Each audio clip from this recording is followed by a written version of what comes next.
आज मोदी जी के नेतृत्व पर प्रश्न उठाया जाता है। आज माननीय प्रधानमंत्री, भारत के माननीय प्रधानमंत्री नरेंद्र मोदी पर प्रश्न उठाया जाता है जो इनके नेतृत्व में देश कमज़ोर हुआ है।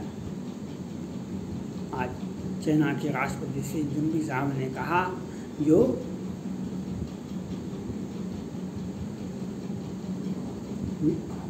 कहा कि अरुणाचल प्रदेश, हिमाचल प्रदेश, अक्साई चीन, POK हमारा है। इस पर देश में एक भूचाल आ गया। कुछ महीने पहले ही कहा था चाइना से किसी प्रकार की वार्ता नहीं होनी चाहिए, चाइना पर उनको निमंत्रण नहीं मिलना चाहिए। लेकिन जो प्रश्न उठा रहे हैं मोदी जी पर, मैं उन्हें बता देना चाहता हूँ, भारत के मोदी जी से पहले प्रधानमंत्री थे मनमोहन सिंह, ये कांग्रेस पार्टी के आते थे। उन्होंने प्रेस कॉन्फ्रेंस करके कहा था विरोधी दल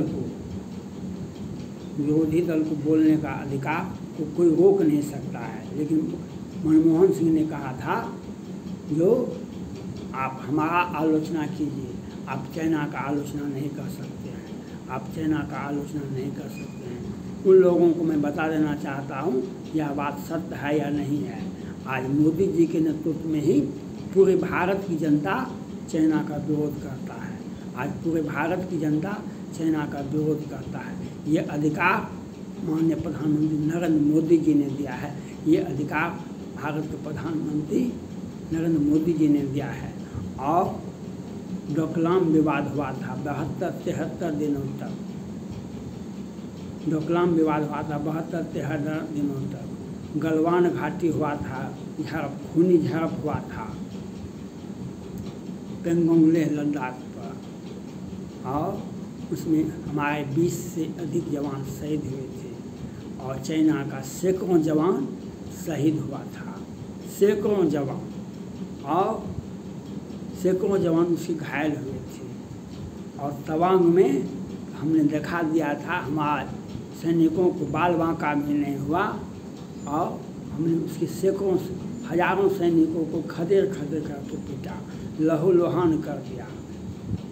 और आप कहते हैं मोदी जी के नेतृत्व में देश कमज़ोर हुआ है। मोदी जी ही आज एकमात्र देश के प्रधानमंत्री बने हैं, पहली बार प्रधानमंत्री बने हैं नरेंद्र मोदी जी, जो चाइना को उसी की भाषा में जवाब देते हैं। आँख में आँख मिला कर के बात करने की क्षमता आज भारत के प्रधानमंत्री नरेंद्र मोदी जी को है। आज तक के इतिहास में भारत में जितने भी प्रधानमंत्री बने हैं, कोई भी चाइना के राष्ट्रपति से आँख में आँख मिला करके बात नहीं की है। और वह पार्टी क्या बात करेगा जो पार्टी 15 लाख के 15 करोड़ अपने सम्मेलन में कांग्रेस पार्टी को दिया गया था पैसा चाइना के द्वारा। आप नहीं लेते, आप नहीं मांगे, यह बात सही है, लेकिन आपको दिया कोई, क्यों लिए? आपकी कमज़ोर नीति, आपकी विदेश नीति को दर्शाती है। आप कहीं भी समझौता कर सकते हैं।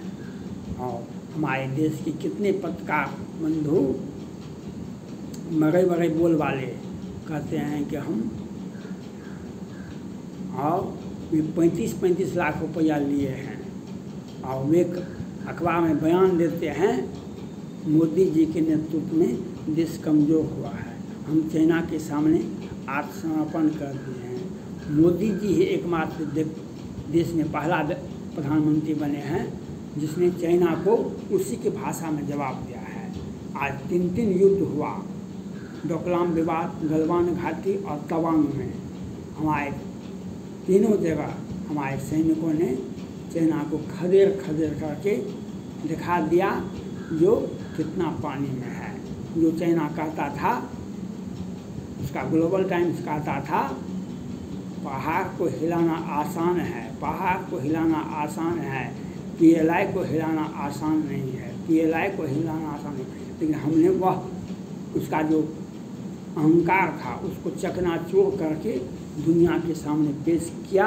आज भारत ने जो चाइना को चोट दिया, आज अमेरिका के राष्ट्रपति चाहे ट्रंप हो या जो बाइडेन साहब हो, किसी ने भी चाइना को चोट नहीं दिया है। आज तक के इतिहास में चाइना को चोट नहीं दिया है, उसे घाव नहीं दिया है, उसे दर्द नहीं दिया है। लेकिन भारत के प्रधानमंत्री नरेंद्र मोदी जी ही एकमात्र व्यक्ति हैं जिसने चाइना को उसी के भाषा में जवाब दिया है। और 3 युद्ध में उसके सैनिक भाग गए पीछे, तो हम क्यों उसके पीछे पीछे जाएंगे। और लेह लद्दाख और पर जो उसका सैनिक जमावड़ा है उसके लिए भी व्यवस्था अच्छी मजबूत व्यवस्था कर ली गई है, जो उसका सैनिक उसी जगह भस्म हो जाएगा। आज भारत का प्रधानमंत्री नरेंद्र मोदी जी देश के एक मजबूत लीडर हैं। देश का आर्थिक स्थिति को मजबूत करने के साथ साथ देश का विदेश नीति को भी ये सुचारू ढंग से चलाते हैं। आज विश्व का सबसे बड़ा मजबूत सुपर पावर अमेरिका भारत से दोस्ती कर रहा है। आज G20 का मीटिंग है, उसमें 4 दिन पहले आते हैं जो बाइडेन साहब, वो बहुत अच्छा सौदा डील करेंगे। ये भारत और प्रधानमंत्री नरेंद्र मोदी जी का विश्वास दिखाते हैं भारत के प्रति। आज तक भारत में जितने भी अमेरिका के राष्ट्रपति आए हैं 1 से 2 दिन नहीं रुके हैं, बस चले जाते हैं। लेकिन आज भारत की महत्ता को, मोदी जी के नेतृत्व को स्वीकार करते हैं और चाइना को उसी की भाषा में जवाब। चाइना से युद्ध लड़ने की आवश्यकता ही नहीं है। जो चाइना उसका छोटा सा राज्य है, चाइना का राज्य है ताइवान, वह उसे वापस नहीं कर रहा है, वह वापस नहीं ले सकता है। जो छोटा सा राज्य को वापस नहीं ले सकता है, वह भारत से युद्ध करने के लिए हवाबाजी दे सकता है, बयान दे सकता है, लेकिन भारत को युद्ध नहीं लड़ सकता है। और उसने 3 बार युद्ध किया, डोकलाम विवाद, गलवान घाटी और तवांग में। उसे क्या मुँह की खानी पड़ी और उसके सैकड़ों सैनिक हताहत हुए। वह भारत से युद्ध नहीं लड़ सकता है और युद्ध लड़ने के लिए सोचा भी नहीं जा सकता है, क्योंकि जब आप ताइवान को आप नहीं मिला सकते हैं, जापान को नहीं मिला सकते हैं, तो भारत से युद्ध क्या लड़ेगा। भारत के साथ तो इजराइल भी है, अमेरिका भी है, जापान भी है, फ्रांस भी है, ऑस्ट्रेलिया भी है, ग्रीस भी है। तो वह किससे युद्ध लड़ेगा, वह किससे युद्ध लड़ेगा। चाइना में कोई क्षमता नहीं है। हाँ, उसका ग्लोबल टाइम्स है, उसका बयानबाजी है, उसका हवाबाजी है, जो विश्व के आज वह किसी भी देश में की सीमा पर 5 लाख सैनिक जमावड़ा कर देता था और लोगों को, छोटे छोटे देशों को डराता था। आज उसका सैनिक जमावड़ा खत्म हो गया। आज भारत ने दिखा दिया, जो आप सैनिक जमावड़ा खूब कीजिए, हम अगर 1 इंची भी आगे बढ़े। डोकलाम में 72-73 दिनों तक हुआ था ना डोकलाम में, और वह चाइना क्या भारत से लड़ेगा। उसको लड़ने की आवश्यकता ही नहीं है।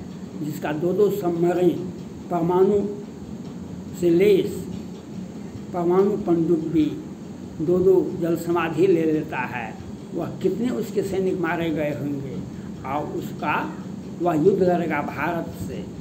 आज तक सुने हैं आप, जो किसी भी देश का परमाणु पनडुब्बी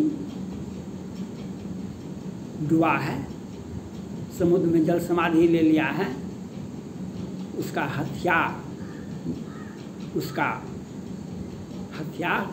उसकी ज़मीन पर बच्चे को दिखाने के लिए, अपनी जनता को दिखा सकता है वह भारत को नहीं दिखा सकता है, क्योंकि भारत युद्ध की भाषा जानता है, भारत युद्ध की भाषा जानता है।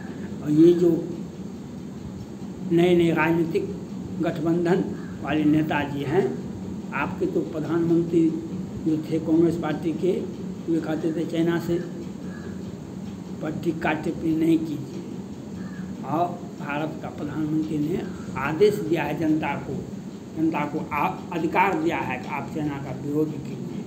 और चाइना से के बहाने आप भारत के प्रधानमंत्री नरेंद्र मोदी जी पर एक प्रश्न उठाते हैं जो इनका कमज़ोर नेतृत्व है। आज तक के इतिहास में भारत के इतिहास में जितने भी प्रधानमंत्री बने हैं, सबसे अधिक मजबूत प्रधानमंत्री नरेंद्र मोदी जी ही बने हैं। आज जो ये गठबंधन, इंडिया गठबंधन बन रहा है, इसका हर्ष लोग बहुत पहले देखा है। जब संपूर्ण क्रांति बनी थी जयप्रकाश नारायण के नेतृत्व में, तो चुनाव हुआ था 77 में मोरारजी देसाई भारत के प्रधानमंत्री बने थे, और 2.5 साल में मध्यावधि चुनाव हो गया। 2.5 साल में मध्यावधि चुनाव हो गया और भारत का आर्थिक स्थिति तार हो गया। और आप जो है ये क्षेत्रीय पार्टी जो भाजपा के साथ लड़ा है, उसे ही लोकसभा में सदस्यता है। आज कांग्रेस पार्टी को कितना सांसद है लोकसभा में? 40-50। एक टीएमसी को छोड़ करके भारत में जितने भी राजनीतिक दल हैं वे भाजपा के साथ लड़े हैं, इसलिए उन्हें लोकसभा की सदस्यता दिखाई पड़ती है। जो भाजपा से नहीं लड़ेगा उसका लोकसभा में सदस्यता इस बार तो देख लिए, इसके पहले 14 वाले में भी देख लेते कितना था। आज मोदी जी और भाजपा के सहारे आप चुनाव लड़ते हैं, और प्रधानमंत्री नरेंद्र मोदी जी का चुनौती को आप चुनौती देते हैं। प्रधानमंत्री के नरेंद्र मोदी की चुनौती को अस्वीकार करती है जनता, और भारत के क्षेत्रों पर लेह लद्दाख और हिमाचल प्रदेश, अरुणाचल प्रदेश में चीन की सेना घुस गई है। चीन 100 बार भी बोलने के लिए बोल सकता है, लेकिन उसके पास में वह डोकलाम, गलवान और तवांग उसे याद है, वह भारत में कभी आक्रमण कर सकता है। और मोदी जी ही एक मात्र नेता है भारत में जो चाइना को उसी के भाषा में, उसी के आँख में आँख मिला करके सामने में बात करते हैं। मोदी जी हैं तो सब कुछ मुमकिन है। मोदी जी के नेतृत्व में भारत अग्रसर है विकास के पथ पर। थैंक्स।